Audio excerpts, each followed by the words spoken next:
Hello everyone, welcome back to my channel. ഇന്ന് ഞാൻ വന്നിട്ടുള്ളത് പയവും മൂങ്ദാലൊക്കെ വെച്ചിട്ടുള്ള ഒരു അടിപൊളി സ്നാക്കിൻ്റെ റെസിപ്പിയുമായിട്ടാണ്. അപ്പോൾ നിങ്ങളെല്ലാവരും ഈ ഇഫ്താറിന് ഈ സ്നാക്ക് ഉണ്ടാക്കി നോക്കണം. അപ്പോൾ നമുക്ക് ഈ സ്നാക്ക് എങ്ങനെ ഉണ്ടാക്കാമെന്ന് നോക്കാം. അതിനുവേണ്ടി ആദ്യം ഞാനൊരു പാന് ചൂടാക്കാൻ വെച്ചിട്ടുണ്ട്. ചൂടാവുമ്പോൾ ഇതിലേക്ക് ഞാൻ 1/2 കപ്പ് ചെറുപയർ പരിപ്പിട്ട് നന്നായി ഒന്ന് വറുത്തെടുക്കുന്നുണ്ട്. പരിപ്പ് കുതിർക്കേണ്ട ആവശ്യമൊന്നുമില്ല. നല്ലതുപോലെ കഴുകിയിട്ടാണ് ഞാനിതിലേക്ക് ഇട്ട് വറുക്കുന്നുള്ളത്. പരിപ്പിൻ്റെ കളറൊന്ന് ചേഞ്ച് ആകുമ്പോൾ ഇതിനെ ഞാൻ ഫ്ലെയിമിൽ നിന്നെടുത്ത് മിക്സിയുടെ ജാറിലിട്ട് ഒന്ന് ക്രഷ് ചെയ്തെടുക്കുന്നുണ്ട്. ഇനി ഞാനൊരു പാൻ എടുത്ത് ഇതിലേക്ക് 2 ടേബിൾ സ്പൂൺ നെയ്യും 1/2 കപ്പ് തേങ്ങാ ചിരവിയതും ഇട്ട് നന്നായി ഒന്ന് വറുത്തെടുക്കുന്നുണ്ട്.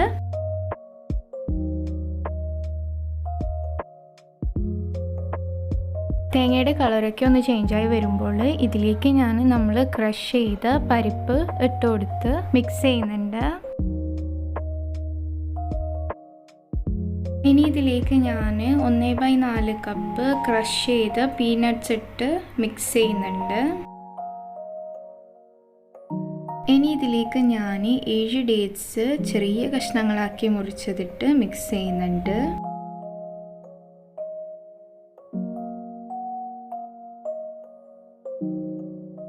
ഇനി ഇതിലേക്ക് ഞാൻ 3 ടേബിൾ സ്പൂൺ പഞ്ചസാര ഇട്ട് മിക്സ് ചെയ്യുന്നുണ്ട്.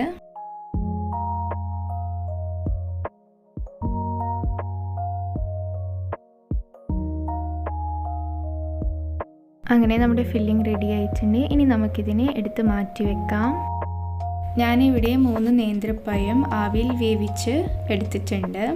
ഇതിലേക്ക് ഞാൻ 1/4 കപ്പ് അവിൽ ഇട്ട് മിക്സ് ചെയ്യുന്നുണ്ട്.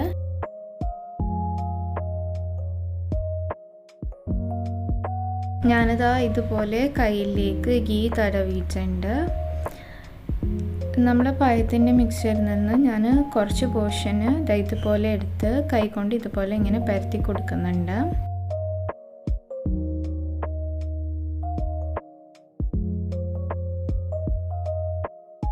ഇനി നമ്മൾ ഉണ്ടാക്കിയ ഫില്ലിങ് ഇതിൻ്റെ മുകളിലേക്കായി ഇട്ട് കൊടുത്ത് നമുക്കിതിനെ ഇതുപോലെ കവർ ചെയ്യാം. ഈ ഒരു ഷേപ്പിലാണ് നമ്മൾ ആക്കിയെടുക്കേണ്ടത്. ഇതുപോലെ നമുക്ക് ബാക്കിയുള്ളതിനും ഉണ്ടാക്കിയെടുക്കാം. എന്നിട്ട് ഇതിനെ ഫ്രൈ ചെയ്യാൻ വേണ്ടി ഞാൻ ഇവിടെ ഓയിൽ ചൂടാക്കാൻ വെച്ചിട്ടുണ്ടായിരുന്നു. ഓയിൽ ചൂടാകുമ്പോൾ ഓരോന്നായി ഞാൻ ഇതുപോലെ ഇട്ട് കൊടുക്കുന്നുണ്ട്. ഇതിൻ്റെ എല്ലാ സൈഡും നല്ല ഗോൾഡൻ ബ്രൗൺ ആവും വരെ നമുക്കിതിനെ ഫ്രൈ ചെയ്യാം.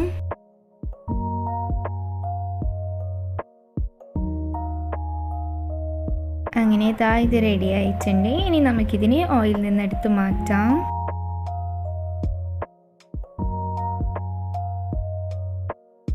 അങ്ങനെ നമ്മുടെ പഴം കൊണ്ടുള്ള സ്നാക്ക് ഇവിടെ റെഡി ആയിട്ടുണ്ട്. അപ്പോൾ എല്ലാവർക്കും എന്നത്തെയും പോലെ എൻ്റെ ഈ റെസിപ്പി ഇഷ്ടമായിട്ടുണ്ടാവുമെന്ന് ഞാൻ വിശ്വസിക്കുന്നു. ഇഷ്ടപ്പെട്ടാൽ ലൈക്ക് ചെയ്യാനും കമൻറ്റ് ചെയ്യാനും മറക്കണേ.